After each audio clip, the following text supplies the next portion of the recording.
Selamat datang. Pada kesempatan ini, saya akan membahas mengenai trading. Benar nggak sih trading bisa bikin kecanduan? Bagaimana hal itu bisa terjadi dan apa tanda-tandanya?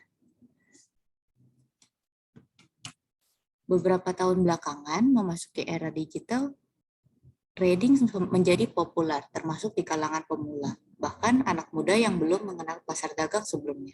Kini, berbagai inovasi dikembangkan untuk mempermudah trading sehingga proses jual beli dapat dilakukan di mana saja dengan menggunakan gawai. Seiring perjalanannya, transformasi digital dan inovasi yang ditujukan untuk investasi berjangka bergeser menjadi sensasi, hasrat, dan kesenangan untuk mencari uang dengan cepat dan mudah. Sensasi yang mirip dengan judi dikatakan dapat membuat beberapa orang menjadi ketergantungan, terlilit hutang, dan berujung pada berbagai masalah.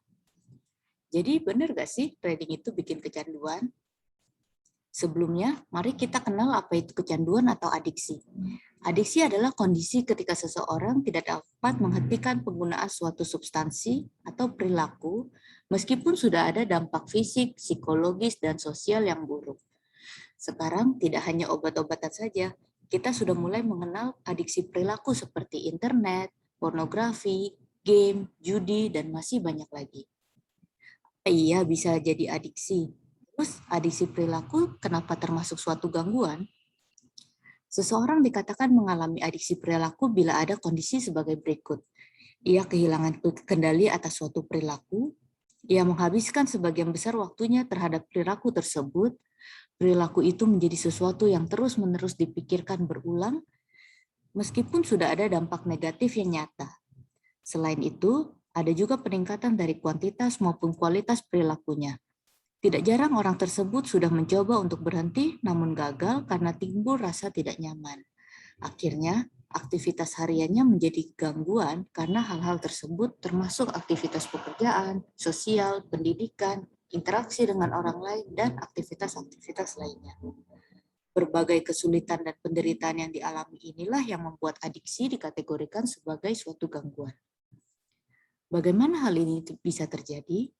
Secara biologis, ada banyak zat kimia dalam otak yang berperan dalam adiksi. Dan salah satu yang terkenal adalah efek dari dopamin. Dopamin ini memiliki peran untuk pembelajaran, motivasi, sistem reward, atau penghargaan. Ketika kita melakukan sesuatu yang menimbulkan kenikmatan atau kesenangan, dopamin ini terstimulasi saat kita mempelajari hal tersebut. Sehingga kita ingin mengulang suatu perilaku yang sama untuk mendapat kenikmatan yang sama. Lalu, kenapa trading bisa jadi suatu adiksi? Lihat bahwa trading merupakan salah satu upaya untuk mendapatkan keuntungan material dari proses jual beli. Trading sebagai investasi adalah memasukkan uang ke pasar dagang, baik saham, kripto, pasar uang, maupun komoditas seperti minyak, emas, hasil bumi, dan yang lainnya untuk jangka panjang. Sebaiknya dilakukan secara profesional dengan melakukan analisa akan pasar yang ingin dibeli. Dan hal itu tentu dilakukan melalui proses perhitungan keuangan yang matang. Ada satu tipe proses jual beli pasar dikenal dengan trading harian atau day trader. Day trader ini dilakukan sebagai proses jual beli yang dilakukan dengan cepat dan berulang dalam jangka waktu sesingkat-singkatnya di satu hari yang sama untuk mencari suatu keuntungan. Day trader diasumsikan menjamin adanya keuntungan yang besar dalam satu hari, namun juga dengan resiko yang tinggi. Masalahnya, tidak ada rumus pasti untuk day trader ini. Tidak ada perhitungan objektif sehingga umumnya berdasarkan spekulasi yang ada. Misalkan saya membeli sebuah barang A dengan harga 100.000. 20 menit kemudian saya jual barang itu dengan harga 150.000. Sehingga saya mendapatkan keuntungan dalam waktu yang singkat. Saya lalu ingin melakukannya lagi untuk mendapat keuntungan yang lebih banyak. Masalahnya, seberapa yakin Anda dapat menebak pergerakan harga ini dalam hitungan menit? Lalu, bila ini tidak dapat diprediksi, mengapa orang masih melakukan day trader ini? Kita lihat salah satu fenomena yang terjadi yaitu spekulasi. Pernahkah Anda tertarik akan suatu hal, anggap saja trading ini, lalu mulai mencarinya di internet, forum online, atau sosial media? Tidak selang berapa lama, mesin pencarian dan sosial media kita secara otomatis memberikan iklan-iklan terkait trading tersebut. Ada pula grup-grup yang menawarkan mengenai tips-tips tentang trading. Dan ketika kita melihat satu hal yang sama secara berulang-ulang, lama-kelamaan otak akan membentuk suatu jalur dan akan mulai mempercayai hal yang kita lihat tersebut dan akhirnya kita mulai tertarik dan mencobanya. Kita kembali melihat ke contoh yang awal tadi. Ketika trading awal-awal mendapat keuntungan, kita merasa hebat dan senang dan ingin mengulanginya lagi. Kita coba lagi hingga berulang-ulang, namun hanya berdasarkan pada spekulasi. Lalu ketika kita rugi, kita berpikir, cuma sekali aja, coba lagi. Atau uang yang saya rugi tadi harus balik. Saya harus untung lebih untuk menutupi kerugian. Beberapa orang mungkin akan mengikuti seminar, belajar cara analisa, dan melakukan proses jual beli dengan baik.